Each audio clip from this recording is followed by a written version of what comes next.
Welcome back, everyone. We drew 2-2 with Lyon in Europe, and it certainly was overshadowed by Onana's mistakes. More mistakes made by Onana that cost us in Europe. I remember under Ten Hag in the Champions League, we looked like we were going to at least get to the knockout rounds, but Onana kept making mistakes that cost us, being knocked out of the Champions League at the group stages.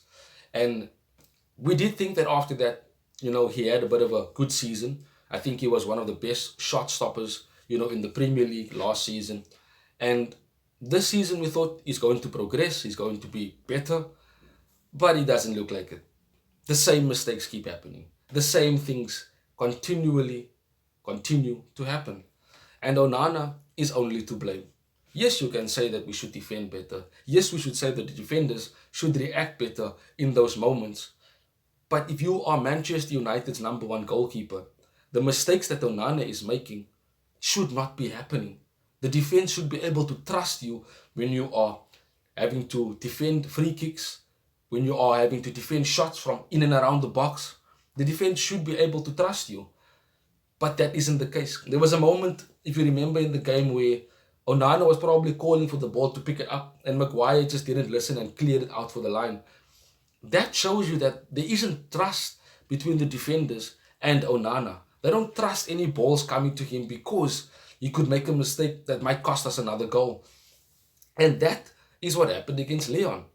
We did play a good game. We did have good defensive structure. And we certainly limited Lyon to long range shots. But Onana again cost us the game. We could have been 2-0 ahead for the second leg, maybe even 3-0 with the amount of chances we tried to create after we scored the second goal. And for me, Yoro was the man of the match. Let's be real. Such an excellent footballer at such a young age. He's only 19. Excellent on the ball, driving forward, breaking lines, long passes, short passes, defensively, even excellent in that regard. He hasn't been dribbled past once, and that's in the Europa League this season. I mean, certainly, what a prospect, a frightening prospect, Lenny Yoro will certainly be for Manchester United because he's going to become more physically stronger as he gets older. He's going to become more experienced than what he already is now. So he certainly will be an excellent, top class defender for Manchester United in the future. He already is a top class defender, but the sky is not just the limit for him. He can go beyond that. He could possibly go to the moon in terms of the level that he can go to as a professional footballer. But that's just what we see from Lenny Yoro. We know that our team still has a lot of holes. There are still a lot of things to fix. But I think right now, with the way Onana is making the mistakes, I definitely think that that is going to be his final nail in his coffin. I fully believe that Onana is not Manchester United's number one now or for the future. I am done with Onana. I'm just being honest about that, guys. I genuinely am done with Onana as being Manchester United's number one goalkeeper. I think you probably have to give Bayern a chance just to see if he can make that step up between now and the end of the season. Because come next season, I do not want to see Onana being Manchester United's number one goalkeeper in that first Premier League game of the season. I'm not even talking about the Community Shield. That first Premier League game of next season, who will be Manchester United's number one goalkeeper? And I don't think it's going to be Onana, because if you remember the interview that Gary Neville had with Sir Jim, he mentioned Onana as one of the bad signings that we made. So even he doesn't have any faith in Onana. And that is huge, huge and detrimental to Onana's career. Because you saw what he said before the Lyon game. You saw his little beef that he had with Nemanja Matic. And then he puts in a performance like that. I don't think he's going to be lasting long at Manchester United. And it probably is his own fault. Because you certainly cannot speak like that and not back it up with a good performance. You are, first of all, not that high standard of a goalkeeper. You continuously make mistakes, yet you want to have the biggest mouth outside of the pitch.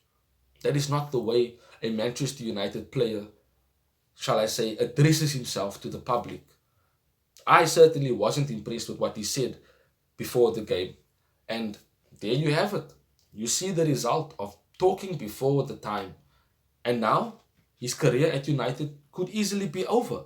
Because if Bayern does starts against Newcastle, which I think most likely will happen, as Chris Wheeler has explained, and I'll talk about that in the preview. But he basically caused all these issues for himself. So who knows where Onana is going to be in terms of a Man United player or not, come the end of the season. But he certainly needs to see where he is at right now. Does Amorim have the balls to drop him? Does Amorim continue to have faith in him, like he says in the press conferences? We certainly have to wait and see. But me personally, I am done with Onana, and I think that Bayern should be given this opportunity from now until the end of the season. A draw in Europe is not bad. It certainly gives us a basic platform next week for us to go and actually put in a good performance at Old Trafford and get us into the semi-finals. It's possible. We saw what we did to Real Sociedad, who in my opinion is a better team than Olympique Lyonnais. So we certainly can turn up and blow Lyon out of the water, or at least put them away and get into the semi-finals. It's possible. I believe that we can do it.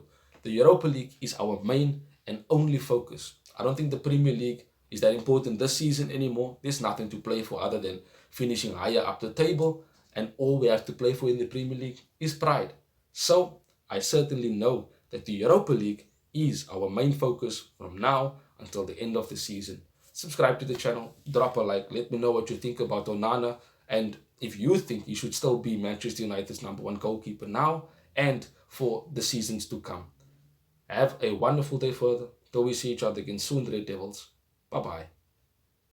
Thanks for watching. If you want more content on Manchester United, like, share and subscribe.